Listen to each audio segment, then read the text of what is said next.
Well, welcome into Gamecock Saturday night on ABC Columbia. I am your host, Noah Chass. Quick shout out, happy birthday, Mom. But it is also week 2 of college football, and I would describe it in 3 words. It was weird, there was a lot of weather, and it was a lot of, well, all right then. And tonight's South Carolina-SC State game is in that same well, all right then category because it's still going. We're, close to, past 11 o'clock, nearly 11:30.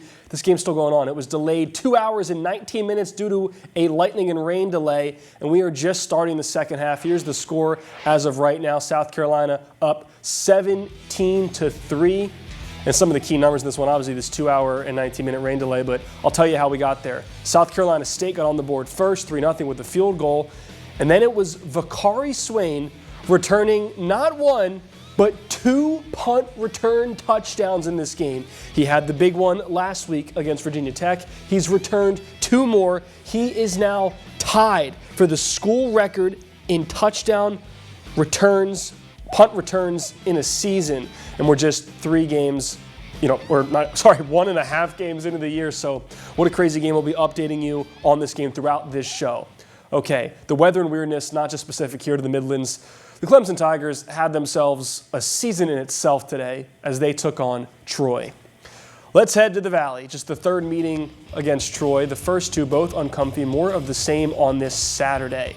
First drive for Troy. Goose Crowder, yes, his dad's a Top Gun fan, finds Trey Taylor streaking down the sideline for a 44-yard scoring strike. Trojans on top 7-0. Then they get a lightning delay. 90 minutes. They come back. Clemson's offense still a little bit unsettled afterwards. Cade Klubnik up on his own end zone. His pass is picked off by TJ Thompson. He's in for the pick 6. 2 turnovers on the half for Clemson. They're down 16-3 to Troy at the half. Adam Randall, he redeems himself. He touches the paint to open the second half, rushed for more than 100 yards in his second start. The ensuing Trojans drive. Ashton Hampton, tip drill, bounces off. Deary Ricardo Jones snags it before it hits the turf. Sets Clemson up with prime field position. What do you do after the turnover? You go for the big play. Klubnik, he knows the assignment. Play fake. Bryant Wesco down the seam, 26-yard scoring strike. Tigers their first lead, 17-16. And then the defense gets ready to go out there and ball. Another tipped ball. Ronan Hannafin at the right place and the right time. Tigers outscored Troy 24-0 in the second half. Klubnik 2-step in a second touchdown to Wesco. Clemson rallies for the 27-16 win, but Coach Dabo Swinney not satisfied with that start. About everything that could go wrong was going wrong with these guys. And obviously you're coming off a really disappointing week and a lot of, noise for these kids and again, managing disappointment. And then you step in there and all of a sudden it's like craziness. And you can't spot a team like that 2 touchdowns, and that's what we did.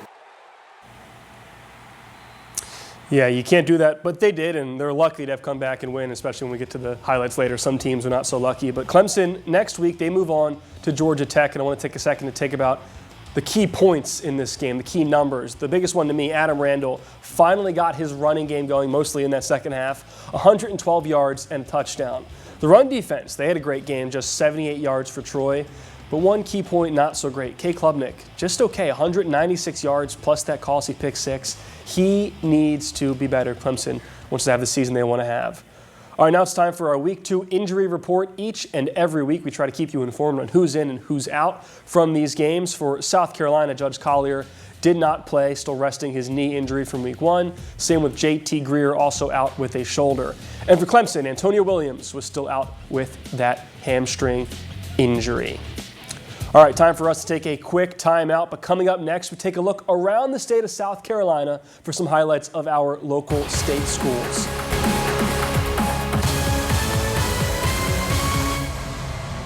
Welcome back to Gamecock Saturday night. Let's look around the other games in the SEC.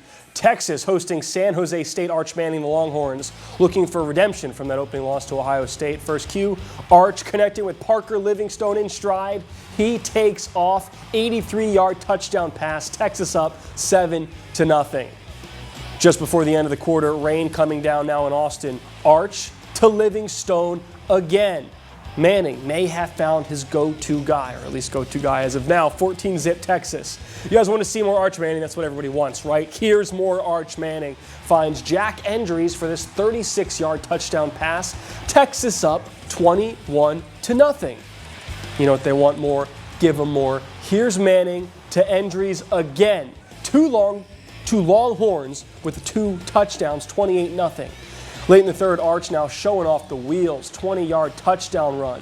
Arch Manning, 19-30, close to 300 yards, 5 total touchdowns, 1 interception. Good bounce-back game for him. Texas wins 38-7. The Kentucky Wildcats hosting the Rebels of Ole Miss. This was our afternoon game on ABC Columbia.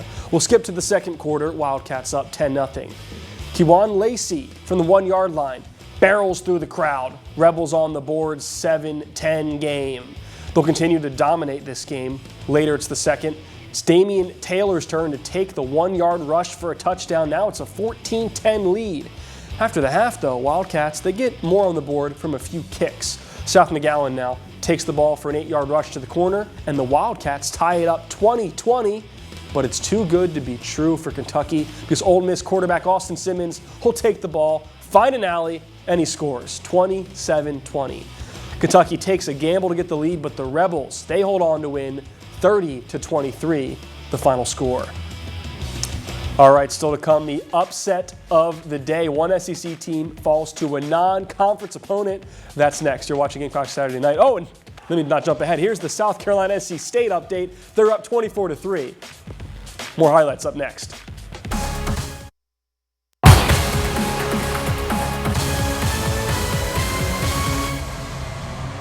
Welcome back. It is Gamecock Saturday night. Let's talk about the upset of the day. USF in 13th ranked Florida. 6-9 game in the third. Nice.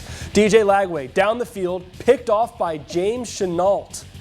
All right. Now we go later in the quarter. Byram Braun lofts it way down the field to Keyshawn Singleton.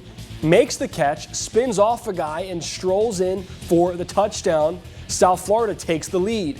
Let's go to the fourth. South Florida down 15-16, 3 seconds to go. Nico Gramatica nails the kick, and the upset is complete. 18-16 win as USF takes down ranked Florida in their house. My goodness. Okay, let's go to the next game. The Cowbells are out at Mississippi State as they host the Arizona State Sun Devils. Bulldogs dominate the first half, but the Sun Devils, they make quite a comeback. Third quarter, Kanye Udo given the ball up the middle and is pushed into the end zone. Sun Devils getting close, 10-17 in the fourth. 4th and 1. It's going to be Sam Levitt with the trick play, throws to Jordan Tyson in the end zone. Sun Devils tie it up 17-17. Cowbells are silenced for now. Sun Devils fight to get into field goal range. Levitt to Raleek Brown. He finds a hole, slips through, does a spin, has open field, tripped up at the 5. Then Jesus Gomez will stamp a 3-point lead with the kick. 2017 ASU, they're in the clear, they're going to win. No, wait a minute. There's still 30 seconds left in the game. That's where Brennan Thompson with the 58-yard kick to make the Bulldogs pull off the win. 20-24. Dogs. What a win there. All right, in the game that most of you just watched right here on primetime, Oklahoma hosting Michigan on ABC Columbia. The Sooners up 7-0. Transfer quarterback John Mateer takes it himself, and now it's 14-0 Oklahoma. Shout out Wazoo. Start of the third quarter, Justice Haynes, he just needs a touch. Takes the opening handoff, 75 yards for the touchdown. It's a 14-7 game. Michigan, you thought they kind of got something going, they're going to keep it close. But John Mateer, he's crafting his Heisman campaign early in the season. He's going to run it in for another Oklahoma touchdown. He had 2 rushing and 1 passing touchdown in this game. They go up 21-7, then they win 24-13. A strong start for the John Mateer era in Oklahoma. All right, now another score update for you with South Carolina. They are now up 24-3.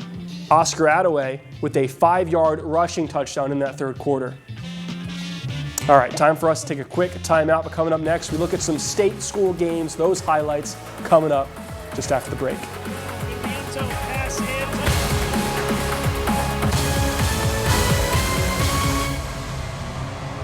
We are back. Let's go straight to the upstate. Furman hosting Presbyterian. The Paladins rallied for a hard-fought win over William and Mary last week. Steve Englehart's Scotsmen beat number 11 Mercer for their biggest road win in program history.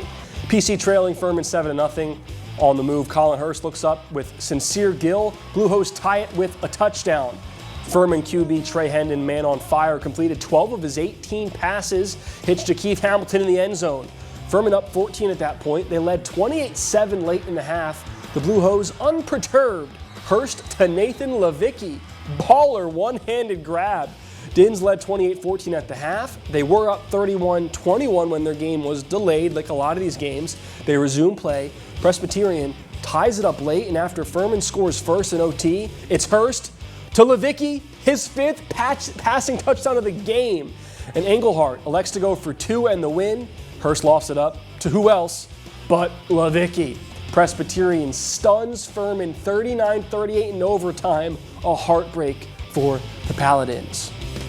To the Low Country, the Citadel facing Samford after a tough 38 loss to North Dakota last week, 38-0. Down to Birmingham, actually. Kobe Tompkins, the Alabama native, to Javante Graves Billups, wide open, paints it right in there, perfect passing catch, 42-yard touchdown. Bulldogs, they go up and they don't look back. Nolan Jones, big-time defensive play here with the strip, pops right into the hands of Sayer Smothers, who trots 31 yards to the pay dirt and scores it 20-6 Dogs on top of the other Dogs. Sanford going for the fake here, but completely snuffed out by the Citadel. Goose Creek grad Melvin Ravenel knocks it loose. Bradley Jones does the rest to the house. Touchdown, and now the route is on. The Alabama connection, touchdown. Quentin Hayes to Javante Graves, Billups, all Citadel, all the time. That is one heck of a bounce-back win, 40-13 the final. Here's the coach from the road. Once again, I just keep going back to the young men and the coaches that's coaching them in those phases. You know, the satisfaction that we get is when you're on the sideline and you tell the young man that something's about to happen, or you draw it up on the grease board, and then it happens. Now they have that belief in you. So we will only get better from here. Yeah, it's definitely a nice luxury to have. I'm pleased with the progression, but once again, we always want more. We need more to get to where we need to go, where we want to go. I wasn't happy with our 3rd down efficiency, but I was happy with our 4th down efficiency. The recipient of a 43-yard strike. The Citadel is on the road again next week against Gardner-Webb. Stay here in the Midlands. Allen football hosting Livingstone College. Lost in week 1 to Morehead State, trailing 7-0 in the first. Raekwon Williams comes flying in to deliver a blow. My goodness, they had some heat on that one. Allen driving on offense. Quarterback Jameer Dismukes takes off, gains some ground, but loses the football. Oh no. Yellow Jackets, their defense steps up. Jay-Sean Smalls with a 4th down stop. Big tackle right there. Dismukes and Allen driving again. The quarterback makes some moves and dives towards the end zone. Touchdown and redemption. Allen leading 10-7 at the half. We did not get a final score on that one, hoping they hold on. All right, and let's do another score update for you for South Carolina. They are now up 31-3. I believe it was a fumble recovery by Jaron Willis for South Carolina. They're putting it on SC State now, 31-3 late in the 3rd. All right, time for one final break. We'll wrap up the show when we return.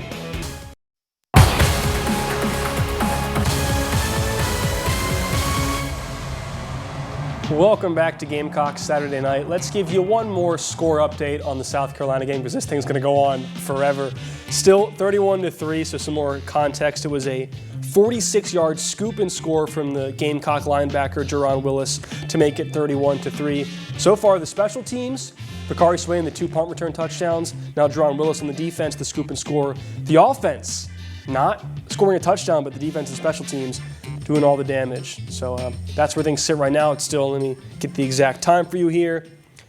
4:28 left in the 3rd quarter. That game's going to go on for a while. I appreciate you guys tuning in here tonight. We'll have some stuff from this game throughout the week and more Gamecock Saturday night next week. All right, goodbye. See you next time. Happy birthday, Mom.